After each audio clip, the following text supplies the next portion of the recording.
शिशु अनंत राजा राम जय सत्य सनातन कल्कि राम जय शिशु अनंत राजा राम सत्य सनातन कल्कि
पवित्र बंगोपसागर कूल आखंडमणि आस्था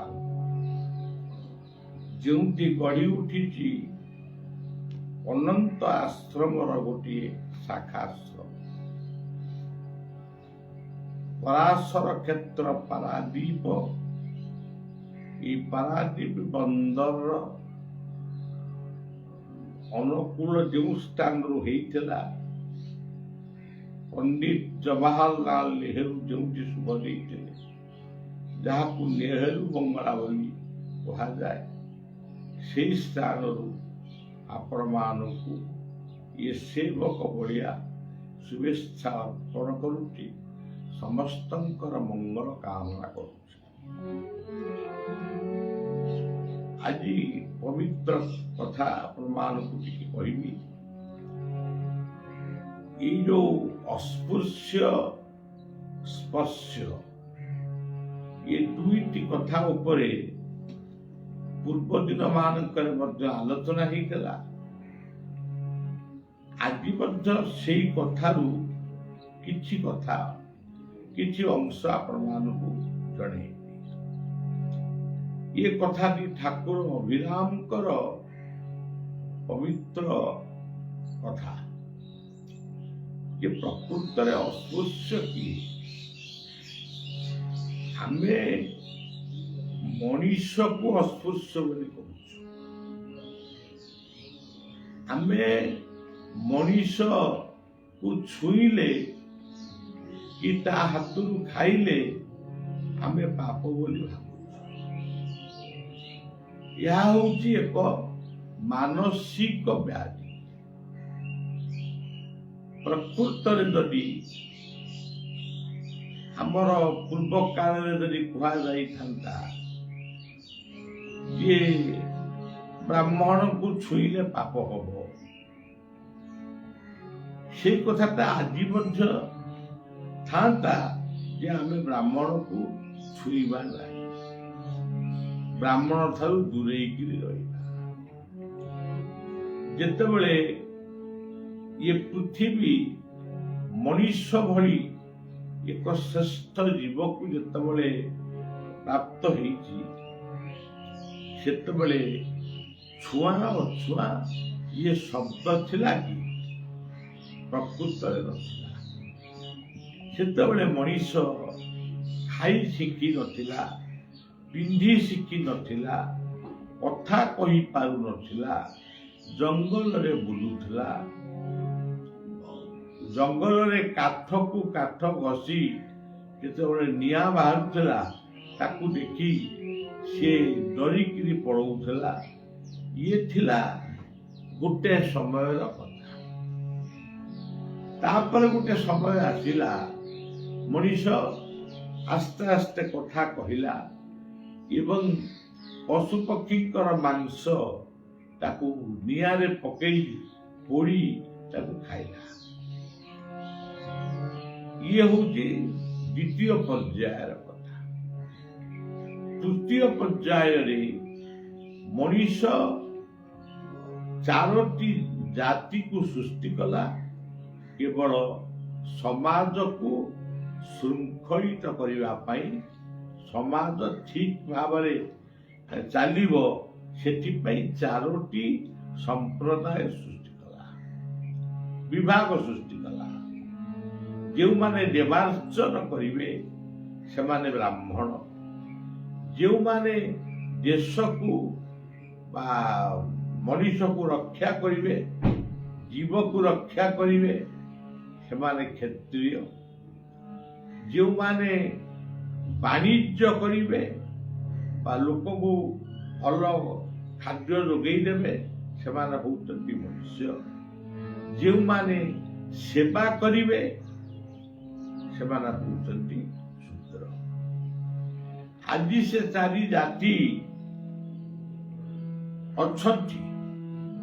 ଆମେ କହୁଛୁ ଏ 4 ଜାତି ମଣିଷକୃତ, ପ୍ରକୃତରେ ମଣିଷକୃତ।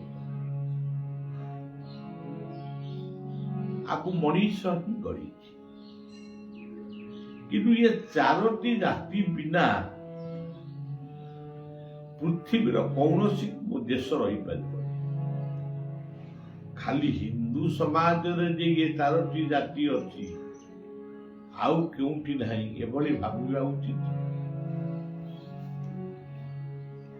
ଯେଉଁମାନେ ସେଇ ପରମାତ୍ମା ପରମେଶ୍ୱରଙ୍କୁ ପ୍ରାର୍ଥନା କରୁଛନ୍ତି, ଆମେ ମନ୍ଦିରରେ କରୁଛୁ, କିଏ ମସଜିଦରେ କରୁଛନ୍ତି, କିଏ ଚର୍ଚ୍ଚରେ କରୁଛନ୍ତି, କିଏ ଗୁରୁଦ୍ୱାରରେ କରୁଛନ୍ତି, ସେଇମାନେ ହେଉଛନ୍ତି ବ୍ରାହ୍ମଣ। ଆଜି ଦେଶର ସୀମାନ୍ତରେ ଯେଉଁମାନେ ଦେଶକୁ ଜଗିଛନ୍ତି ସେଇମାନେ ହେଉଛନ୍ତି କ୍ଷତ୍ରିୟ। ଗୋଟେ ଛୋଟ ଦେଶ ହଉ କି ବଡ଼ ଦେଶ ହଉ, ନିଶ୍ଚିତ ଭାବରେ ସେମାନଙ୍କର ସୈନ୍ୟ ବିଭାଗ ଥିବେ, ପୋଲିସ ବିଭାଗ ଥିବେ, ସେଇମାନେ ହେଉଛନ୍ତି କ୍ଷତ୍ରିୟ। ଆଉ ଗୋଟେ ବିଭାଗ ହଉଛି ବାଣିଜ୍ୟ। ଆଜି ଶତ୍ରୁ ଦେଶ ହଉ ବା ମିତ୍ର ଦେଶ ହଉ, ସମସ୍ତେ ଆଜି ପରସ୍ପର ଭିତରେ ଦବା ନବା ଏ ବ୍ୟବସାୟ ଆଜି ବି ଚାଲିଛି। ତେଣୁ ସେଇମାନେ ହେଉଛନ୍ତି ବୈଶ୍ୟ। ଏବଂ ଶୂଦ୍ର କିଏ? ଯେଉଁମାନେ ସେବକ। ଦେଖନ୍ତୁ, ମା ହଉଛି ପ୍ରଥମ ସେବକ। ଗୋଟିଏ ସନ୍ତାନର ପ୍ରଥମ ସେବକ କିଏ? ସିଏ ହଉଛି ମା। ଦେଶକୁ ଯେଉଁମାନେ ଶାସନ କରୁଛନ୍ତି ସେମାନେ ହେଉଛନ୍ତି ସେବକ, ରାଷ୍ଟ୍ର ସେବକ। ଯେଉଁମାନେ ଅଳିଆ ଆବର୍ଜନା ଇତ୍ୟାଦି ରହିବା ପରେ ଯେଉଁମାନେ ପରବର୍ତ୍ତୀ ସମୟରେ ଆସିକିରି ପହଞ୍ଚିଛନ୍ତି ରହିବା ପାଇଁ, ତାଙ୍କର ଖାଦ୍ୟ ପେୟ ଏସବୁ ଟିକେ ଅଲଗା ଥିଲା। ଏମାନେ ସେତେବେଳକୁ ଖାଦ୍ୟ ପେୟ ବସ୍ତ୍ର ପିନ୍ଧିବା ଏସବୁ ଏମାନଙ୍କର ପ୍ରାୟ ସମ୍ପୂର୍ଣ୍ଣ ହେଇଯାଇଥିଲା। ଯେଉଁମାନେ ପରବର୍ତ୍ତୀ ସମୟରେ ଆସିଲେ ସେମାନଙ୍କୁ ଗାଁ ମୁଣ୍ଡରେ ରଖାଗଲା, ତାକୁ ଛୁଆଁ ଅଛୁଆଁଟା ସେଇଠୁ ଆରମ୍ଭ ହେଲା। କିନ୍ତୁ ପ୍ରକୃତରେ ମନୁଷ୍ୟ ଦେହେ ଦିବ୍ୟ ଜ୍ଞାନ ଦେଖି ସନ୍ତୋଷ ଭଗବାନ। ପ୍ରତ୍ୟେକ ମଣିଷ ଭିତରେ ଈଶ୍ୱରଙ୍କର ସତ୍ତା ରହିଛି। ଖାଲି ମଣିଷ ଭିତରେ ନୁହଁ, ଜୀବଜନ୍ତୁଙ୍କ ଭିତରେ ରହିଛି। ଖାଲି ଜୀବଜନ୍ତୁ ବି ନୁହଁ, ବୃକ୍ଷ ତରୁ ତୃଣ ଲତା ସବୁ ଭିତରେ ସେଇ ଦିବ୍ୟ ସତ୍ତା, ଦିବ୍ୟ ଶକ୍ତି ପରିପୂର୍ଣ୍ଣ ହେଇଅଛି। ଭିନ୍ନ ଭିନ୍ନ ପ୍ରକାରରେ କ୍ରିୟା କରୁଛି। କାଉ ଭିତରେ ଅଛି ସେ କା ବୋଲିଟା କହୁଛି, କୋଇଲି ଭିତରେ ଅଛି ସେ କୁ ବୋଲି କହୁଛି। କିନ୍ତୁ କା ହଉ କୁ ହଉ ଯାହା ବି ହଉ, ସବୁ ଭିତରେ ଦିବ୍ୟ ସତ୍ତା ବିଦ୍ୟମାନ। ଠାକୁର ଅଭିରାମ ଗୋଟେ ସୁନ୍ଦର କଥା କହିଲେ, ନୃଶଂସ କାର୍ଯ୍ୟ ଯେ କରଇ ସେ କି ଅସ୍ପୃଶ୍ୟ ନୁହେଁ। ଯିଏ ମଣିଷକୁ ମାରୁଛି ନୃଶଂସ, ଯିଏ ଛେଳି ମେଣ୍ଢା କୁକୁଡ଼ା ଏମାନଙ୍କୁ ନୃଶଂସ ଭାବରେ କାଟୁଛି ବା ହାଡ଼ୁଛି, ଆଚ୍ଛା ଆପଣମାନେ ଚିନ୍ତା କଲେ ସେମାନେ ନୃଶଂସ ନୁହନ୍ତି। ଆଉ ଯୋଉମାନେ ପରର ସୌଭାଗ୍ୟ ଦେଖିଣ ଯିଏ ଈର୍ଷାନ୍ୱିତ ହୁଏ, ସେ କଣ ଅସ୍ପୃଶ୍ୟ ନୁହେଁ? ଜଣେ କୋଠା କରିଛି, ତାକୁ ଦେଖି ଇଏ ଯେହେତୁ ଚାଳ ଘରେ ଅଛି ସିଏ କୋଠା କଲା, ସେ ଈର୍ଷାନ୍ୱିତ ହଉଛି। ଜଣେ ଭଲ ପାଠ ପଢୁଛି, ସେ ପଢି ପାରୁନି କିନ୍ତୁ ତାକୁ ଈର୍ଷା କରୁଛି। ତେଣୁ ଏଇଭଳି ଭାବରେ ଯୋଉ ଈର୍ଷା ଆମ ପାରିବାରିକ ଜୀବନରେ ଆମେ ଏତେ ଈର୍ଷାନ୍ୱିତ ହଉଛୁ, ଆପଣମାନେ ତାକୁ ଅନୁଭବ କରୁ। ଗୋଟିଏ ଭାଇ ଆଉ ଗୋଟିଏ ଭାଇର ସଂସାରର ଭଲକୁ ଦେଖି ପାରୁନି। ତେଣୁ ଯୋଉଠି ଈର୍ଷା ରହିଛି, ଯୋଉଠି ନୃଶଂସ ଭାବ ରହିଛି, ସେଇମାନେ ହଉଛନ୍ତି ପ୍ରକୃତରେ ଆମ ସମାଜରେ ଅସ୍ପୃଶ୍ୟ। ଯେଉଁମାନେ ଈଶ୍ୱର ଉପାସନା କରୁଛନ୍ତି, ପରିଷ୍କାର ପରିଚ୍ଛନ୍ନ ରହୁଛନ୍ତି, ଦେଶ ସମାଜର ସେବା ପାଇଁ ଆଗେଇ ଆସିଛନ୍ତି, ସେମାନେ କେବେ ହେଲେ ଅସ୍ପୃଶ୍ୟ ନୁହଁ। ସେମାନେ ମଣିଷ, ତାଙ୍କୁ ଆଦର। ତେଣୁ ଏ କଥା ଠାକୁର ଅଭିରାମ କହିଲେ। ବୈକୁଣ୍ଠ କହିଲେ ଆଉ ଶ୍ୟାମବନ୍ଧୁ ମୁଖ ଚାହାନ୍ତି ନାହିଁ, ଯେବେ ତାହା ସମ ବନ୍ଧୁ ଜଣେ ଆଉ ଶ୍ୟାମବନ୍ଧୁ ମୁଖ ଚାହାନ୍ତି ନାହିଁ, ଯେବେ ତାହା ସମ ବନ୍ଧୁ ଜଣେ ପାନ୍ତି। କେତେ ସୁନ୍ଦର କଥା। ବୈକୁଣ୍ଠ କହିଲେ ମୁଁ ସେ ଶ୍ୟାମବନ୍ଧୁଙ୍କ ମୁଖ ଚାହାନ୍ତିନି, ଯଦି ଆଉ ଜଣେ ତାଙ୍କରି ଭଳିଆ ବନ୍ଧୁ କିଏ ମିଳନ୍ତେ ତାହେଲେ ମୁଁ ତାଙ୍କ ମୁହଁ ଆଉ ଚାହାନ୍ତି ନାହିଁ। ଜଣେ ଗୋପୀ ଭାବରେ କହୁଛନ୍ତି, ଜଣେ ଗୋପୀ ଆଉ ଜଣେ ଗୋପୀ କି କହୁଛନ୍ତି, ବୁଝିଲୁ ମୁଁ ସେ ଶ୍ୟାମ ମୁଖ ଚାହାନ୍ତିନି, ମୁଁ ମାନେ ତା ଆଡକୁ ଜମା ଅନାନ୍ତିନି, କିନ୍ତୁ ଆଉ ଜଣେ ଯଦି ସେମିତି ବନ୍ଧୁ କିଏ ମିଳନ୍ତି ତାହେଲେ ମୁଁ ସିନା ସେ ବନ୍ଧୁକ ପାଶୋରି ଦିଅନ୍ତି। ଦେଖନ୍ତୁ ସନ୍ଥ ମାନଙ୍କର ଲେଖନୀରେ କିଭଳି ଅମୃତର ଧାରା ପ୍ରବାହିତ। ଠାକୁର ଅଭିରାମଙ୍କ କଥା ତ ଶୁଣିଲେ, ବୈକୁଣ୍ଠଙ୍କ କଥା ସେଇ କୃଷ୍ଣଙ୍କର କଥା ଆପଣ ଶୁଣିଲେ। ମଧୁ କହିଲେ କର୍ମ ଫାସେ ପ୍ରାଣୀ ଛନ୍ଦା ଉବେଇଲ, କୃଷ୍ଣ ଛନ୍ଦା ପାଦ କାଟିଣ ସେ ଛନ୍ଦ, ଛନ୍ଦି ଥାଏ ଭାବି ଧନ୍ଦା ଉବେଇଲ। ଏ ଜଗତରେ ସମସ୍ତେ ଆମେ କର୍ମରେ ବନ୍ଧା। କେହି କର୍ମ ନ କରି ଏ ଦୁନିଆରେ ରହିପାରନ୍ତି ନାହିଁ। ଭାଗବତର ସେ ଗୋଟିଏ ପଦ, ମୁଁ ଯେ ସଂସାର ଅଛି ଛନ୍ଦି ଭକତ କରି ପାରେ ବନ୍ଦି, ମୁଁ ଯେ ସଂସାର ଅଛି ଛନ୍ଦି ଭକତ କରି ପାରେ ବନ୍ଦି। ତେଣୁ ସଜ୍ଜନ, କର୍ମରେ ଜଗତ ବନ୍ଧା ହେଇଛି। ଆପଣ ଦେଖନ୍ତୁ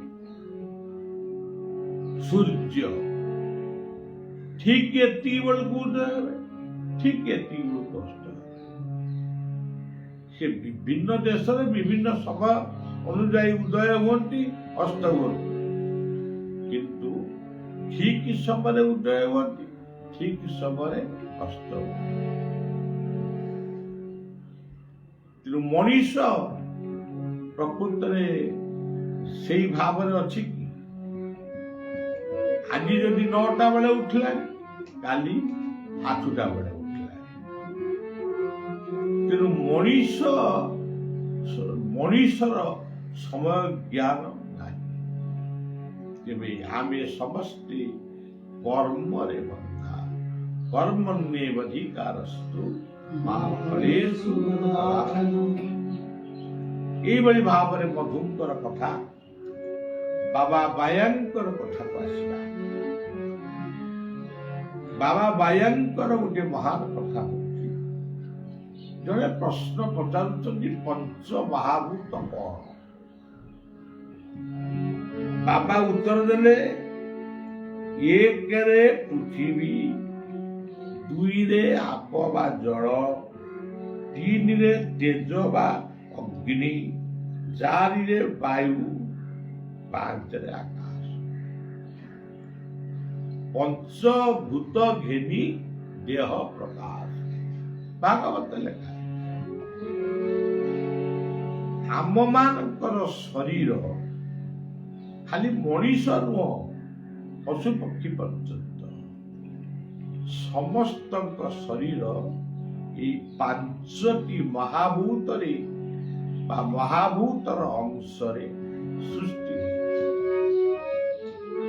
ଦେଖନ୍ତୁ, ପୃଥିବୀ ଯଦି ନଥାନ୍ତା ତାହେଲେ ଆମେ କଣ ଆମେ କଣ ଜନ୍ମ ହେଇପାରିଥାନ୍ତୁ?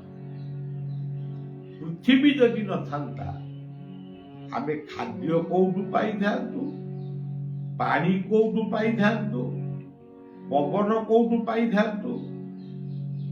ତେଣୁ ପୃଥିବୀ ହଉଛି ପ୍ରକୃତରେ ମା। ଧରିତ୍ରୀ କି କୁହାଯାଇଛି ପ୍ରକୃତରେ ସେ ମା। ଆମେ ମା କହୁଛୁ, ଆଉ କିଏ ବାପା କହୁଛୁ, ସେ ଅଲଗା କଥା। କିଏ ଭୂତ ବୋଲି କହୁଛନ୍ତି କୁହନ୍ତୁ, କିନ୍ତୁ ପୃଥିବୀ ଏଭଳି ଏକ ମା, ତା ଗର୍ଭ ଭିତରେ ସବୁ ସେ ରଖିଛି। ପୃଥିବୀ ଭିତରେ କୋଇଲା ଅଛି, ତେଲ ଅଛି, ପେଟ୍ରୋଲ ଅଛି। ସତ୍ୟ ଯେମିତି ମା, ଆମ ଜନ୍ମଦାତ୍ରୀ ମା ଯେପରି ତା ପିଲାମାନଙ୍କ ପାଇଁ ଖାଦ୍ୟପେୟ ଲୁଚେଇକି ରଖିଥାଏ, କାଳେ କିଏ ଖାଇଦବ କି? ପୁଅ କି ଝିଅ ଦୌଡ଼ିକି ଆସିଲେ କହିଲେ ତୁ ଆଳୁ ଚପଟା ଖାଇଦେ କି ବରାଟା ଖାଇଦେ। ଠିକ ସେଇଭଳି ପୃଥିବୀ ହଉଛି ଗୋଟିଏ ମା। ତା କୋଳରେ ସେ ଲୁଚେଇକିରି ରଖିଛି ଅନେକ କଥା। ସୁନା ରୂପା ଠାରୁ ଆରମ୍ଭ କରି ସବୁ କିଛି ତା ଗର୍ଭ ଭିତରେ ସେ ଲୁଚେଇକି ରଖିଛି। ଆଜି ପୃଥିବୀ ଅଶାନ୍ତ।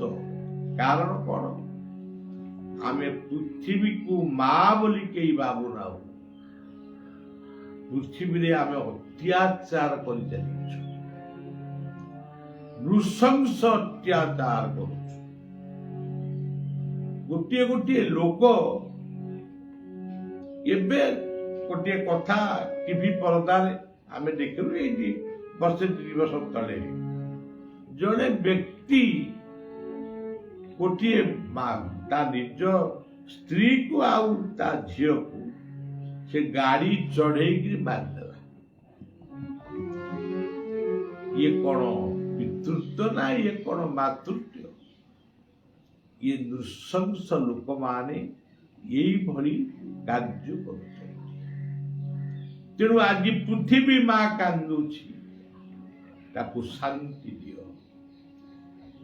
ତା ଗର୍ଭରେ ସେ ଜଙ୍ଗଲ ସୃଷ୍ଟି କରିଥିଲା, ଆମେ ଜଙ୍ଗଲକୁ କାଟିଦେଲୁ। କେତେ ସୁନ୍ଦର ସୁନ୍ଦର ଫୁଲ, ତାର ବାସ, ତାର ମହୁ କିଏ ସୃଷ୍ଟି କରିଛି? ମଣିଷ।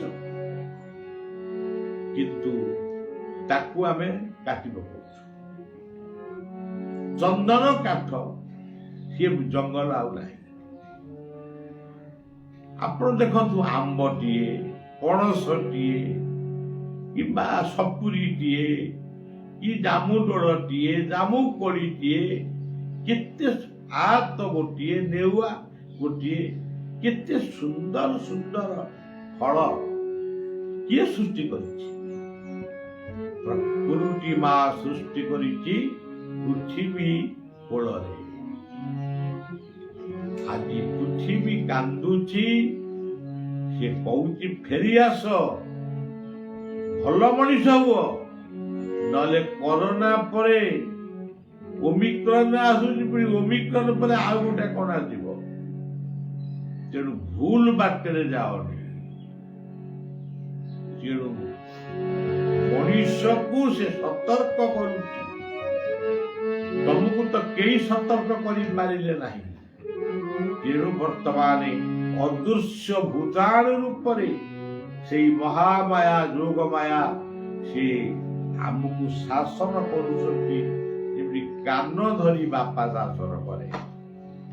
ତଥାପି ମଣିଷ ସେଇ ଭୁଲ କରି ଚାଲିଛି। ଆଉ ଆଚ୍ଛା, ଆଜି ଆପ କହିଲେ ଜଳ, ଜଳ ଆଜି ପ୍ରଦୂଷଣ।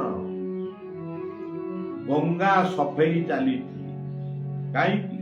ତାକୁ ଅଳିଆ କଲା କିଏ? ଆମେ ଅଳିଆ କଲୁ। ଆଜି ଯମୁନା ନଦୀ ସଫେଇ ଚାଲିଛି, ତାକୁ ଏତେ ଅପରିଷ୍କାର କିଏ କଲା? ମଣିଷ କରିଛି। ଆଜି ନଦୀ ଜଳ ଗୁଡିକ ସବୁ ଅପରିଷ୍କାର, ତାକୁ କିଏ କରିଛି? ତାକୁ ବି ମଣିଷ କରିଛି। ସେଇ ଜଳରେ ଗାଧଉଛି, ସେଇ ଜଳକୁ ପିଉଛି, ସେଇ ଜଳରେ ରୋଷେଇ କରୁଛି, ସେ ଜଳକୁ ଦୁର୍ଗନ୍ଧ କରୁଛି ମଣିଷ। ତେଣୁ ବେମାରୀ ହବନି। ତେଣୁ କରୋନା ବେମାରୀ ହବନି। ଆମେ ପୁରା ପ୍ରଦୂଷିତ ଜଳକୁ ବ୍ୟବହାର କରୁଛୁ। ବାୟୁ, ଯାହାକୁ ଆମେ ନିଶ୍ୱାସ ନଉଛୁ, ଆମେ ଗୋଟେ ଭଲ ପରିବେଶରେ ରହିଲେ ସେଟା ଶୁଦ୍ଧ ବାୟୁ ନିଶ୍ୱାସ ପ୍ରଶ୍ୱାସରେ ଗଲେ ଆମ ଦେହ ଭଲ ରହିବ। କିନ୍ତୁ ଆମେ ବାୟୁକୁ ଆଜି ପ୍ରଦୂଷଣ କରିଛୁ। ତେଣୁ ସବୁ ପ୍ରଦୂଷଣ, ବାୟୁ ପ୍ରଦୂଷଣ, ଆକାଶ ଶୂନ୍ୟ, ଆଜି ଶୂନ୍ୟ ଭିତରେ ଲକ୍ଷ ଲକ୍ଷ ଭୂତାଣୁ ଘୁରି ବୁଲୁଛନ୍ତି। ତାର କାରଣ କଣ? ଆକୁ କରିଛି କିଏ? ସବୁ କରିଛି ମଣିଷ। ଫେରି ଆସ, ସମସ୍ତେ ପୁଣି ଆମେ ଭଲ ଜୀବନ ଗଠନ କରିବା। ମଦ୍ୟ ପିଇ ମାତାଲ ହେଇ ନୃଶଂସ କାର୍ଯ୍ୟ କରୁଛି କିଏ? ବାଘ ତ ମୂଳରୁ ଈର୍ଷୁକ ଜୀବ ଥିଲା, ମଣିଷ କଣ ସେଇଆ ଥିଲା? ମଣିଷ ଶ୍ରୀ ଚରଣ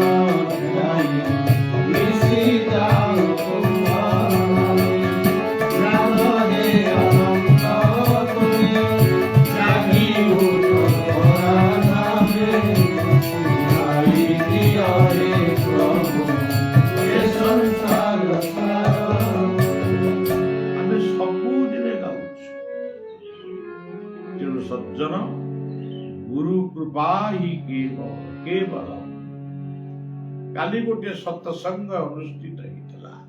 ଗୋଟିଏ ଲକ୍ଷ୍ମୀ ମା ତା ଘରେ ସତ୍ସଙ୍ଗଟି ଅନୁଷ୍ଠିତ ହେଇଥିଲା। ଜଣେ ରବିଶଙ୍କରଙ୍କ ଶିଷ୍ୟ ସେଠି ବସିଥିଲେ। ଆମେ ଯେତେବେଳେ ଗାଇଲୁ ହେ ଗୁରୁ ତୁମେ ମଙ୍ଗଳମୟ ପାବିନ ମୁକ୍ତି ନାହିଁ। ହେ ଗୁରୁ ତୁମେ ମଙ୍ଗଳମୟ ପାବିନ ମୁକ୍ତି ନାହିଁ। ଯେତେବେଳେ ସେ ଆମେ ଗାଇଲୁ ସିଏ ବି ପାଟି ପାକୁ ପାକୁ କରି ଗାଇଲେ। ସିଏ ହଉଛନ୍ତି ଜଗତସିଂହପୁର ଜିଲ୍ଲାର ଶିବ ଲେଙ୍କାଙ୍କର କନିଷ୍ଠ ପୁତ୍ର। ଆମେ କହିବୁ ଆପଣ କଣ ଭଲ ତ କଣ ଗୀତ ଗୁଡ଼ିକ ବୋଲିଲେ ଆମ ସାଙ୍ଗରେ ପାଳି ଧରିଲେ। କହି ଉଠିଲେ ମୁଁ ଯେତେବେଳେ ମୋ ଗୁରୁଙ୍କୁ ପୂଜା କରେ ସେତେବେଳେ ଏଇ ଗୀତଟିକୁ ମୁଁ ସବୁଦିନ ପଢେ। ମତେ ଖୁସି ଲାଗିଲା। ବଢିଆ ଲେଖିଥିବା ଗୀତ ଜଣେ ପଢୁଛି ଆଉ ଜଣେ ଗୁରୁଙ୍କ ପାଖରେ, ଏଇ ହଉଛି ମୋର ସୌଭାଗ୍ୟ। କିନ୍ତୁ ଆଉ କେତେକ ଅଛନ୍ତି ଦଣ୍ଡା ବାଳୁଙ୍ଗା ଭଳିଆ, ଦଣ୍ଡା ବାଳୁଙ୍ଗା ଥାନ୍ତି, ସିଏ ମୋ ନାଁଟା କାଳେ ପଡିବ। ଶେଷ ପଦଟି କଣ? ବଳିଆ ପାଦେ ଚିନ୍ତଇ। ଶେଷ ପଦ ବଳିଆ ଶବ୍ଦଟା ମାନେ ବଳିଆ ଶବ୍ଦଟି କେଡ଼େ ସୁନ୍ଦର ଶବ୍ଦ। ସିଏ ଜଗନ୍ନାଥ ବଳଦେବଙ୍କର ଶବ୍ଦ। ସିଏ ବଳିଆ ନାଁକୁ ଧରିବାକୁ ଚାହୁଁନାହାନ୍ତି। ପୁଣି ପାଦକୁ ଚିନ୍ତା କରୁଛି କହିଛି ତାକୁ ବି ସେ ପଢୁନାହାନ୍ତି। କାଳେ ବଳିଆ ନାଁ ଧରିଲେ ଆମ ଗୁରୁ ତଳକୁ ଚାଲିଯିବେ। ତେଣୁ ସଜ୍ଜନ ଏଇଭଳିଆ ସଂକୀର୍ଣ୍ଣତାକୁ ନେଇ ଏଇମାନେ ହଉଛନ୍ତି ଅସ୍ପୃଶ୍ୟ, ଏଇମାନେ ସମାଜରେ ତେଣୁ କାଲି ରବିଶଙ୍କରଙ୍କର ଜଣେ ଅର୍ଗାନାଇଜର ସେବକ ତାପସ ବାବୁ ଥିଲେ। ତାଙ୍କ ପାଖରେ ଆଉ ଜଣେ ତାଙ୍କ ଗୁରୁ ଭାଇ ଥିଲେ, ଆଉ କେତେକ ମା ମାନେ ଥିଲେ। କାଲି ସମସ୍ତେ ତାଳି ମାରି ବଳିଆର କୀର୍ତ୍ତନକୁ ଶୁଣୁଥିଲେ, ବଳିଆର କଥାକୁ ଶୁଣୁଥିଲେ। ଏଇ ଭାବ ଯଦି ଫେରି ଆସନ୍ତା ତାହେଲେ ମା ଧରିତ୍ରୀ ହସନ୍ତା। ତେଣୁ ସଜ୍ଜନ କଥାଟି ଏଠି ରଖିବା। ସ୍ପର୍ଶ ଅସ୍ପୃଶ୍ୟ ଏଇ ଯୋଉ ଭାବନା ମନ ଭିତରେ ଅଛି ତାକୁ ଟିକେ ବିଚାର କରନ୍ତୁ। ପ୍ରକୃତରେ ଯାହା ମହାପୁରୁଷ ମାନେ କହିଛନ୍ତି ଠିକ କିମ୍ବା ଭୁଲ। ଆଉ ବାୟୁ ପ୍ରଦୂଷଣ, ପୃଥିବୀ ପ୍ରଦୂଷଣ, ଆଜି ସବୁ ପ୍ରଦୂଷଣ ନାମାଚାର୍ଯ୍ୟ ବାୟା ବାବାଙ୍କର ଏ କଥାକୁ ଟିକେ ମନେ ପକା। ଏଇଟି କଥାକୁ ରଖିବା। ହେ ଗୁରୁ ତୁମେ ମଙ୍ଗଳମୟ ପାବିନ